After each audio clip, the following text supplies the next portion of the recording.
टिप्पणी ये बताती है कि दाल में कुछ काला है। इनफैक्ट दाल पूरी काली है। निर्णय है, ऑर्डर है, ये आपके लिए हेडलाइन मैनेजमेंट के लिए बहुत अच्छा है। कोर्ट ने हेडलाइन बनाने के लिए ये टिप्पणी की है। तो शाह वो कह रहे हैं कि भाई जो कुछ हमारे पास प्रमाण है, और जाहिर है ईडी का ही प्रमाण होगा, कोई हर्षवर्धन त्रिपाठी या रवि श्रीवास्तव या अनुराग भदौरिया तो लेके जाएंगे नहीं। ईडी ही लेकर जाती है, जांच एजेंसी का काम ही यही है।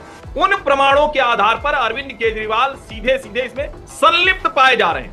ये इतना बड़ा बयान है और इसको आम आदमी पार्टी के प्रवक्ता रवि श्रीवास्तव कह रहे हैं कि हेडलाइन मैनेजमेंट है। तो नमस्कार दोस्तों, स्वागत है आपका एक और नई मजेदार डिबेट वीडियो में। आज की डिबेट में हम देखने वाले हैं जो राजनीति विशेषज्ञ रवि श्रीवास्तव है, उनकी डिबेट में अच्छी तरह से धुलाई होने वाली है, क्योंकि वह अरविंद केजरीवाल को डिफेंड करते करते कोर्ट और ईडी को ही बीजेपी का एजेंट बता रहे हैं। इसी पर रूबिका लियाकत ने उन्हें डिबेट में अच्छी तरह से धोया है। तो आज की डिबेट बहुत मजेदार होने वाली है, वीडियो लास्ट तक जरूर देखें। चलिए हम आपको आगे की डिबेट दिखाते हैं। कोर्ट क्या कह रहा है? जो बातें कही जा रही हैं वो मजाक नहीं है। आप जितना माहौल बना लीजिए, कोर्ट की टिप्पणी ये बताती है कि दाल में कुछ काला है। इनफैक्ट दाल पूरी काली है। नहीं रूबिका जी, नमस्कार। पहली बात तो ये कि जो आज हाई कोर्ट का जो भी ये निर्णय है, ऑर्डर है, ये आपके लिए हेडलाइन मैनेजमेंट के लिए बहुत अच्छा है, क्योंकि जो बातें इसमें कही गई हैं वो सर जो भाजपा का एजेंडा है, कम से कम उसको पूरी तरह से कंफर्म करती है। अच्छा, जैसा मैं आपको इस जजमेंट के बारे में भी बता दूं, हाँ? कि इस जजमेंट की मुझे तो कम से कम पूरी अपेक्षा थी कि इस तरह की बातें इसमें कही जाएंगी। और अरविंद केजरीवाल ने कोई बेल तो मांगी नहीं थी। उन्होंने तो कहा था कि मेरा ये रिमांड इलीगल है, और उसके पक्ष में उन्होंने तथ्य भी रखे थे। अब हम कोर्ट का सम्मान करते हैं, पर माननीय जज साहिबा ने जो बातें उसमें लिखी आपको हैं, कैसे पता था कि ये सारी बातें लिखी जाएंगी? और आप कैसे कह सकते, किस बिना पर कह सकते हैं हेडलाइन मैनेजमेंट के लिए तो ये ठीक है? कोर्ट ने हेडलाइन बनाने के लिए ये टिप्पणी की है। मैं कोर्ट पर कोई टिप्पणी नहीं कर रहा हूं रूबिका जी। मेरा ये कहना है कि ये जो बातें कही गई हैं वो हेडलाइन मैनेजमेंट के लिए ठीक है, सर, ये हेडलाइन नहीं, इसकी जो है वो अलग है। अब एक बात मुझे माननीय जज साहिबा ने कहा, रवि जी, ये माननीय जज साहिबा ने कहा कि जो अप्रूवर का कानून है वो 100 साल पुराना है। बिल्कुल ठीक, मगर 100 साल पहले इलेक्टोरल बॉन्ड्स नहीं थे।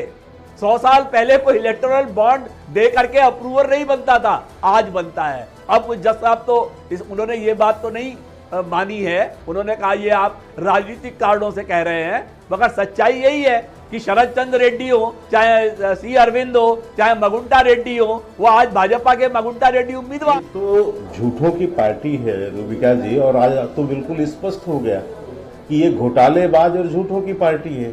और इनका तो इतिहास ही रहा है। केजरीवाल का क्या इतिहास रहा है? केजरीवाल का इतिहास ही रहा है कि मैं कभी पार्टी नहीं बनाऊंगा, पार्टी बना लिया। बच्चों की कसम खा के कहता हूँ कभी कांग्रेसियों से हाथ नहीं मिलाऊंगा, उनके साथ समझौता कर लिया। बंगला नहीं लूंगा, सिक्योरिटी नहीं लूंगा मैं, और देखिए बड़े बड़े शीश महल बना लिए। ये हमेशा से निरंतर जनता को झूठ बोलना, और वही काम आज भी कर रहे हैं। यही अभी कहते थे कि न्यायालय का किसी पर आरोप लग जाए तो इस्तीफा देना चाहिए। यहाँ न्यायालय जो है प्राइमा फेसी ये कह रही है कि आपकी गिरफ्तारी सही है, आप एक तरह के आरोपी दोषी साबित हो रहे हैं। इसके बावजूद आप देखिए कोई नैतिकता नहीं, और उस पर भी इनके जो है प्रवक्ता बैठ के और नेता बैठ के जो है झूठ बोलते हैं, और इतनी बड़ी बड़ी बातें कह। न्यायालय ने क्या नहीं आज स्पष्ट किया? सबसे बड़ी बात न्यायालय ने कहा कि इन्होंने जो अपनी गिरफ्तारी को गलत बता रहे थे, ये गिरफ्तारी बिल्कुल गलत नहीं है। क्लियर लाइन का साफ शब्दों में कहा कि गोवा के चुनाव में मनी ट्रेल दिख रहा है। नहीं, लेकिन वो अब भी सवाल ये पूछ रहे हैं। अभी कुछ देर पहले सौरभ भारद्वाज ने प्रेस कॉन्फ्रेंस की, कहा एक फूटी कौड़ी जो है वो अब तक हासिल नहीं कर पाई है, ना ईडी ना सीबीआई। हमारे साथ यहाँ अनुराग भदौरिया भी हैं। के शर्मा जी, रूबिका जी, एक मिनट, इस पर तो ईडी ने ही स्पष्टता की हुई है। ईडी ने कहा है क्योंकि वो पैसा जो है खर्च कर दिया गया है चुनाव में, हाँ। और उस गवाह ने वहां पर जाकर कोर्ट में बयान दिया है। रवि जी कुछ कहना चाह रहे हैं उससे पहले कोर्ट में दिया गया बयान। 30 सेकंड में जवाब दीजिए, फिर अनुराग भदौरिया 30 सेकंड। ये आप क्या कपोल कल्पित बातें कर रहे हैं ये कौन सी आप यहाँ पे अफवाह उड़ा रहे हैं बैठ के? अरे भैया कौन ले गया पैसा? पैसा कैसे गया? पैसा मनी ट्रांसफर हो गया या इंटरनेट से गया, NEFT से गया, RTGS से गया, IMPS से गया, काहे से गया, कहाँ गया? अरे भाई इलेक्शन एक्सपेंडिचर तो हवाला से सबमिट हो गए ना, हवाला वाला भी बयान दे रहा है। तो अब वो खर्चा कहाँ से हो गया उसके अंदर?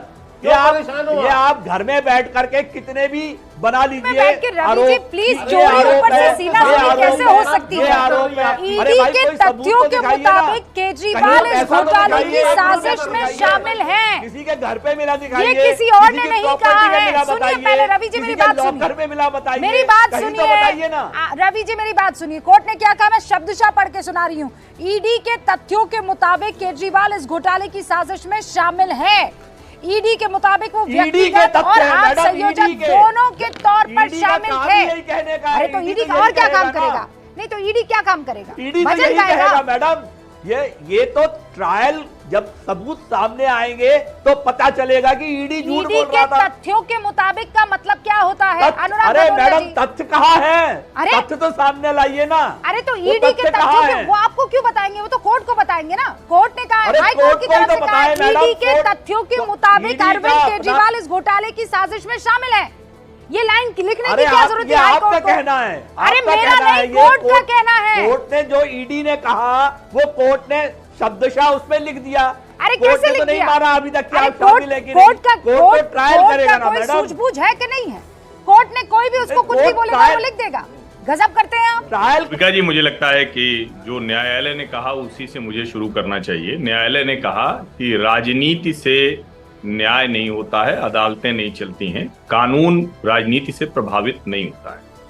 अगर ये न्यायालय को कहना पड़ रहा है तो इसका सीधा सा मतलब है कि पिछले कुछ दिनों से विपक्षी पार्टियों ने जिस तरह से रामलीला मैदान में एक भ्रष्टाचार के आरोपी के पक्ष में खड़े होकर और वहां से संदेश देने की कोशिश की कि दरअसल जो भी एजेंसियां कर रही हैं और जो न्यायालय में ले जा रही हैं उसके बावजूद पॉलिटिकली मोटिवेटेड एजेंडा उनके खिलाफ चलाया जा रहा है, वो पूरी तरह से ध्वस्त हुआ। नंबर 1। नंबर 2, ये जिस तरह से न्यायालय ने कहा है, न्यायालय की वर्डिंग से जो आपने भी पढ़ के सुनाई, शब्दशः वो कह रहे हैं कि भाई जो कुछ हमारे पास प्रमाण है, और जाहिर है ईडी का ही प्रमाण होगा, कोई हर्षवर्धन त्रिपाठी या रवि श्रीवास्तव या अनुराग भदौरिया तो लेके जाएंगे नहीं, ईडी ही लेकर जाती है, जांच एजेंसी का काम ही यही है।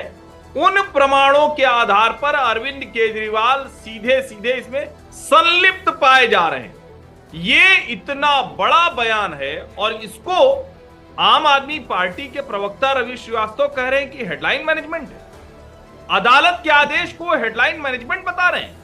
और क्या न्यायालय किसी हेडलाइन मैनेजमेंट के लिए अपने फैसले सुनाता है? मुझे लगता है कि चूंकि आमतौर पर ऐसे निर्णयों पर कोई कुछ बोलते नहीं है, लेकिन अरविंद जी तो लगातार माफिया मानते रहे। कोर्ट का नहीं है, ये नोएडा के चैनलों का हेडलाइन मैनेजमेंट है। क्या कहें? नोएडा के चैनलों के लिए हेडलाइन मैनेजमेंट है, कोर्ट के लिए नहीं है। Ravi ji please enough. नोएडा के चैनल ये आपको लग रहा है हाई कोर्ट की टिप्पणी जो है ये चैनल की हेडलाइन के लिए है?